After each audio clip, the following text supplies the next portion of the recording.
जय हिंद दोस्तों and welcome to my YouTube channel guide me tutorial. दोस्तों, अगर आप एयरफोर्स एंड नेवी के लिए प्रिपरेशन कर रहे हैं तो इस चैनल को सब्सक्राइब कर लीजिएगा, वीडियो को पूरी देखिएगा और मैथ्स के ट्रिक्स देखने के लिए, प्रीवियस ईयर एग्ज़ाम के क्वेश्चन देखने के लिए आप इस चैनल से जुड़े रह सकते हैं।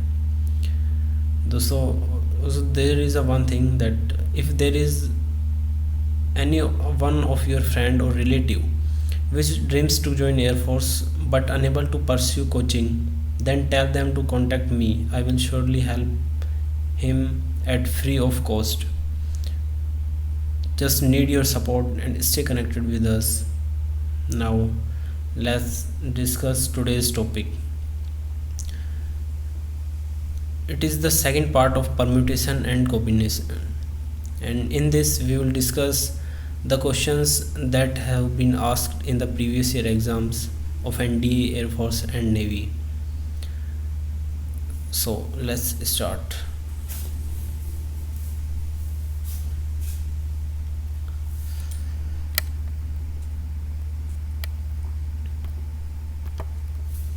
Yes.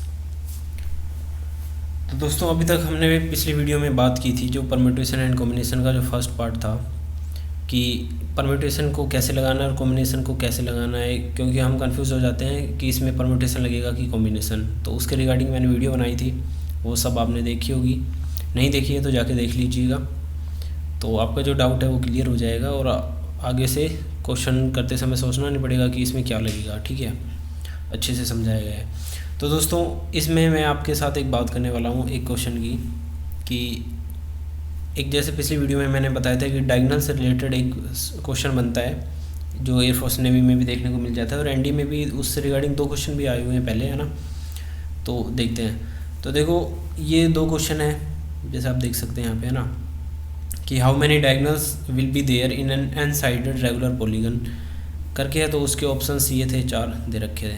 ऐसे ही जो दूसरा क्वेश्चन एक बार आया हुआ था ये था कि if a polygon has 20 diagonals then what is the number of side, यानी कि यहाँ पे नंबर ऑफ डायगोनल्स देख के नंबर ऑफ साइड पूछा गया है। और एक क्वेश्चन में ऐसे दिया था कि डायगोनल्स पूछी गई थी और वो तो एक तरह से बोले तो ये तो फॉर्मूला जो है वही डायरेक्ट पूछ लिया था। ठीक है, तो चलो उसको बेसिक जो उसका फॉर्मूला है वही पहले आपके साथ डिस्कस कर लेते हैं थोड़ा नीचे यहाँ पे। तो ये है कि अगर हमसे पूछा जाए कि नंबर ऑफ डायगोनल्स निकालनी है, अगर हमें दिए हुए हैं एन पॉइंट्स आपको दिए गए हैं, ठीक है, और नंबर ऑफ डायगोनल्स पूछी है ऑफ ए रेगुलर पॉलीगन, तो इसमें क्या होगा कि जो एन पॉइंट्स हैं लेकिन जब उसमें से कोई भी पॉइंट कोलिनियर नहीं है, ठीक है, कोलिनियर नहीं है तो क्या मतलब सारे पॉइंट एक लाइन में नहीं है, ये इसका मीन होता है कोलिनियर का। ठीक है, तो हमें निकालनी है इसकी डायगोनल। तो दोस्तों देखिएगा, मान लो पॉलीगन है तो क्वाड्रिलेटरल भी हो सकता है या कुछ भी, है ना। तो अपन इसको एक सेकंड के लिए मान लेते हैं क्वाड्रिलेटरल। ठीक है, तो बाकी अगर आपको डायरेक्ट याद करना है तो इसका फॉर्मूला होता है n/n-3/2। ठीक है, तो मैं आपके साथ ये भी बताऊंगा आपको कि ये फॉर्मूला कैसे आया है। बुक से देख के आप याद करोगे भूल जाओगे, अगर थोड़ा ऊपर 3 की जगह 2 और नीचे 2 की जगह 3 लिख दिया तो पूरा गलत है। ठीक है, तो कैसे क्या है वो मैं आपके साथ पूरा डिस्कस करने वाला हूँ अभी। तो देखेंगे कि अगर n पॉइंट्स हैं तो अपन कह सकते हैं पॉलीगन में n पॉइंट्स हैं तो ये भी निकलता है कि n साइड्स हैं वहाँ उसमें। ठीक है, जब उससे कोई भी पॉलीगन बनेगा तो n साइडेड की ही बनेगा, यानी कि अगर 4 पॉइंट्स है तो 4 साइड का ही बनेगा। जैसे ये 4 पॉइंट्स थे तो 4 साइड से बन गया क्वाड्रिलेटरल, 4 साइड है इसकी। ठीक है, अब देखिए क्या होता है, अपने को 2 पॉइंट से मिलके, जैसे ये ए नाम दिया, बी सी और डी, 2 पॉइंट से मिलके बन रहे हैं ना।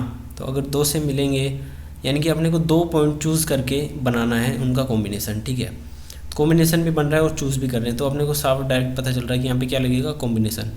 तो कर लिया कि मान लेते हैं n साइडेड है। ठीक है, अब ये 4 तो हमें पता है कोई भी कितने का भी क्वेश्चन हो सकता है, तो NC2 मान लेते हैं क्योंकि 2 चूज़ करेंगे अपन उसे में से। ठीक है, तो NC2 से अपने का पता है क्या निकलेगा, इससे चारों तो साइड निकल रही है, जैसे AB BC। ध्यान से देखिएगा, मैं आपको इसका बेसिक बता रहा हूँ, पीछे का अच्छे से याद होगा फिर। AB BC CD और AD ये भी बन रहे हैं, साथ में इनकी डायगोनल्स भी बन रही है। क्या 2 पॉइंट ये भी तो जुड़ सकते हैं ना, A और C, AC भी जुड़ गए, एक BD भी जुड़ेगा, तो B और D। लेकिन अपने को चाहिए सिर्फ डायगोनल चाहिए, तो ये नंबर ऑफ साइड थी, ये अपन क्या कर देंगे, माइनस कर देंगे। तो NC2 में तो ये चार सारे के सारे आ रहे थे 6, ठीक है। इसमें डायगोनल भी थी और साइड भी थी। अगर इसमें से अपन n माइनस कर देते हैं, यानी कि NC2 में से n माइनस कर दें, यानी नंबर ऑफ़ साइड माइनस कर देंगे सारे में से, तो क्या बचेगा भाई, ये टोटल थे, नंबर ऑफ़ साइड ये माइनस कर दिया तो ये अपने पास डायगोनल बच गई है ना, तो ये निकल के आता है नंबर ऑफ डायगोनल का। तो एक ये एक्सप्रेशन भी करके आ सकता है कि NC2 माइनस n है। इसको फर्दर सोल्व करेंगे ना अपन, कैसे करेंगे, NC2 है तो n फैक्टोरियल और n माइनस 2 फैक्टोरियल और 2 फैक्टोरियल, माइनस कर दिया n, तो ऊपर रहेगा n फैक्टोरियल है, फिर एक कम होता होता आएगा n फैक्टोरियल, फिर ये आएगा n माइनस 2 का फैक्टोरियल। ओके, ऐसे नीचे n माइनस 2 का फैक्टोरियल और 2 का फैक्टोरियल, ये इससे कैंसिल हो जाएगा, माइनस n है, ये 2 का 2 ही बचेगा। तो ये यहाँ पे बनता है n² minus n upon 2 minus n। इसको आगे सोल्व करने पे n² minus n minus 2n upon 2, तो n² माइनस 3n अपॉन 2। देख लीजिएगा ये एक्सप्रेशन निकल आता है n into n minus 3 upon 2, तो ये एंड में आया हुआ है। तो ये एक्सप्रेशन है, इसका जो मेन एक्सप्रेशन है ना वो ये है। तो आपको एक तो ये भी रिमाइंड रखना है, क्या रखना है कि NC2 माइनस n, क्योंकि अगर ये ऑप्शन में दे दिया ना, अगर आपने सिर्फ ये वाला याद किया है n इंटू n माइनस 3/2, तो आप बोलोगे ये तो हमने पढ़ा ही नहीं है, हम कैसे माने। तो ये ऑप्शन दिखेगा, अपन सारा ये सोचेंगे यार ये तो कोई भी नहीं आया हुआ है, अपन गलत कर देंगे, ठीक है। तो अगर ये होता है तो ये भी कर देना, ये होता है तो ये कर देना। तो बेसिक आप सबको पता चल चुका है कि कैसे होता है, ठीक है। अब आते हैं क्वेश्चन पे। क्वेश्चन आता है ये, तो जिसने भी ये सब पढ़ा है पहले या किसी को पता था तो वो डायरेक्ट करेगा n इंटू n माइनस 3/2। इसमें देख सकते हैं दूसरा जो एक्सप्रेशन है ना NC2 माइनस n, ये कोई सी भी ऑप्शन में नहीं आया था। अगर ये ऑप्शन में आता है तो ये नहीं आएगा, कोई सा ही आएगा, ठीक है। इसके पीछे का जो एक्सप्रेशन था वो ये था पूरा। अब बात करते हैं नेक्स्ट क्वेश्चन की। देखिए यहाँ पे जो n था ना, जो भी n होता है वो n होता है नंबर ऑफ़ साइड या नंबर ऑफ़ पॉइंट, ठीक है। तो नंबर ऑफ़ डायगोनल का फॉर्मूला वही निकल के आएगा, क्या, यही कि n इंटू n माइनस 3/2। ये थोड़ा सिंप्लीफाई करके लिखा हुआ है। तो नंबर ऑफ़ डायगोनल यहाँ पे दिया हुआ है 20, तो n इंटू n माइनस 3 है अपॉन 2। यहाँ से सोल्व कर लेंगे, 40 equals to n² minus 3n। अब इसको सोल्व कर लेना है आपको, ठीक है। इससे क्या निकलेगा, नंबर ऑफ़ साइड अपने पास निकल के आ जाएगा। ये ऐसे सोल्व होने वाला है क्वेश्चन, ठीक है दोस्तों। तो ये थे दो क्वेश्चन जो डायगोनल से रिलेटेड आते थे, जो मैंने बताया था कि उनको डिस्कस करूँगा। और ये उसके पीछे का जो एक्सप्रेशन था वो ये था। अगर किसी को नहीं आया तो आप समझ लीजिएगा वीडियो को में से अच्छे से, ठीक है। एक और मैं आपके साथ बात कर दूँ, ऐसे ही आता है एक ट्राइंगल से रिलेटेड। वो क्या होता है कि नंबर ऑफ़ ट्राइंगल निकालें। अगर हम बोल रहे हैं कि कोई भी पॉइंट्स हैं अपने पास, कितने पॉइंट्स दे दिए अपने को, n पॉइंट्स दे दिए हैं, कोई भी n पॉइंट्स, ठीक है। उसमें से कोई भी सारे कोलिनियर मतलब पॉइंट्स कोलिनियर नहीं है, यानी कि सारे पॉइंट्स जितने भी n पॉइंट ये सारे कोलिनियर नहीं है, क्या मतलब लाइन पे नहीं है, ठीक है। ये इसकी कंडीशन है।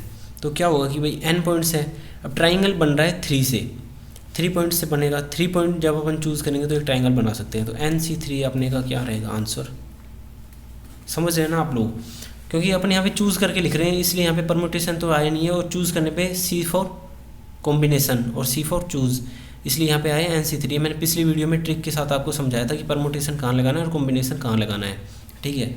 और ऐसे ही मैं आपके साथ बात और कर दूँ कि ये एक ट्राइंगल का ये भी क्वेश्चन आता है कि n पॉइंट्स गिवन है आपको टोटल, जिसमें से m पॉइंट्स आपको कोलिनियर दे दिए हैं, यानी कि एक लाइन में है। अब आप मेरे को एक बात बताइए, जब अगर 3 पॉइंट से ही ट्राइंगल बनता है, अगर 3 पॉइंट्स कोलिनियर हुए यानी कि एक लाइन में हुए, तो अपन ट्राइंगल नहीं बना सकते। उसके लिए पॉइंट इधर उधर होने ज़रूरी है। जैसे ये इन 3 पॉइंट्स की बात करें तो ट्राइंगल बन जाएगा, अगर इन 3 की बात करें तो ट्राइंगल नहीं बन पाएगा।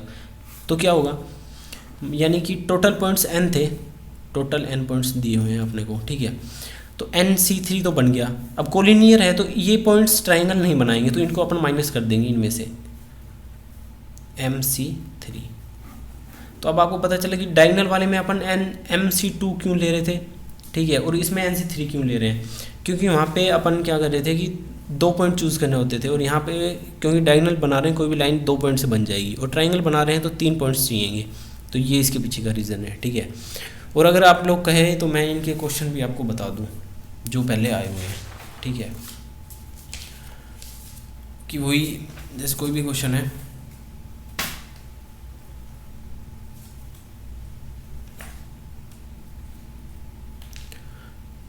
क्वेश्चन देख लेते हैं। जैसे मान लो टोटल 8 पॉइंट्स हैं, ठीक है, उनमें से 2 पॉइंट्स कोलिनियर यानी कि 4 पॉइंट्स कोलिनियर है, तो कितने ट्राइंगल बनने वाले हैं? तो 8C3 कर लेना है, उसमें से कोलिनियर अगर 4 है तो ये 4 तो पॉइंट्स बनाएंगे नहीं, तो 4C3 कर देना है। इसको ऐसे सॉल्व कर लीजिएगा, आंसर आ जाएगा। तो दोस्तों इसके पीछे का ये लॉजिक रहा है ना। तो जब ऐसे क्वेश्चन आते हैं बहुत है ना, एक तो क्या कि डायगोनल से रिलेटेड क्वेश्चन आ जाता है, डायगोनल से रिलेटेड, और ये आते हैं ट्राइंगल वाले क्वेश्चंस, या लाइन वाले भी आ जाएंगे। तो उसके पीछे का अगर आपको बेसिक पता है ना अच्छे से, और आपका बेस क्लियर है बिल्कुल, और क्वेश्चन सॉल्विंग अप्रोच आपको पता है, तो आप कहीं भी नहीं रुकने वाले हैं। तो बस ये था आज की वीडियो में, ठीक है। आपको ये 3 चीज़ें समझाई हैं, अच्छे से याद करिएगा। और ऐसे ही मैं आपके साथ वीडियोस लेके आता रहूँगा, प्रीवियस ईयर क्वेश्चन के साथ मैं आपको समझाता रहूँगा। देखो मैं आपको अगर बताऊँ कि परम्यूटेशन कॉम्बिनेशन में ये है, थोड़ा बहुत समझा दिया या बता दिया ऐसे इधर उधर से, तो उससे कोई बेनिफिट नहीं होने वाला है। क्योंकि अपने को जो जिसकी भी एग्ज़ाम की प्रिपरेशन कर रहे हैं, पहले उसके लेवल का पता होना ज़रूरी है, तभी हम उसके लिए अच्छे से प्रिपरेशन कर सकते हैं। भाई क्या लेवल आ रहा है उसी के अकॉर्डिंग प्रिपरेशन करेंगे ना। ज़्यादा कर सकते हैं बेटर है, कम भी नहीं करना है। ये भी नहीं कि ज़्यादा ही ज़्यादा कर दिया कि फिर वहाँ पे बस खो जाना है, कुछ होना जाना तो है नहीं। एग्ज़ाम आए तब तक 1-2 चैप्टर ही हो, फिर उसका भी क्या कोई सेंस नहीं निकलता है ना। तो बस अभी ये था। और अगर कोई भी भाई जिसको भी कोई भी क्वेरी है, ठीक है, एग्ज़ाम से रिलेटेड, एग्ज़ाम पैटर्न से रिलेटेड, वो मुझसे कमेंट में पूछ सकता है, ठीक है, या मेरे व्हाट्सएप नंबर पे मैसेज करके आप भी कुछ पूछ सकते हैं। और अगर किसी को भी कोई आपके आसपास कोई फ्रेंड वगैरह हो जिसको नीड हो कोचिंग की, लेकिन वो परस्यू नहीं कर पा रहा है, यानी कि सब यार मिडिल फैमिली से होते हैं अपन लोग, नहीं कर पाते हैं कोचिंग वगैरह, ठीक है, कोई अफोर्ड नहीं भी कर पा रहा है, तो उसको मेरे बारे में बता दीजिएगा, ठीक है, और मैं उसकी हेल्प करूँगा एट फ्री ऑफ कॉस्ट। देखो कुछ नहीं चाहिए, हेल्प भी करनी चाहिए ना किसी की, तो जितना पता है अपन नॉलेज शेयर कर देंगे यार, उसमें अपना कुछ जाना नहीं है, और किसी की हेल्प होगी तो अच्छा ही है। बाकी चैनल से जुड़े रहिएगा, इससे कनेक्टेड। जय हिंद, जय भारत। मिलते हैं एक नेक्स्ट वीडियो में एक नए टॉपिक के साथ।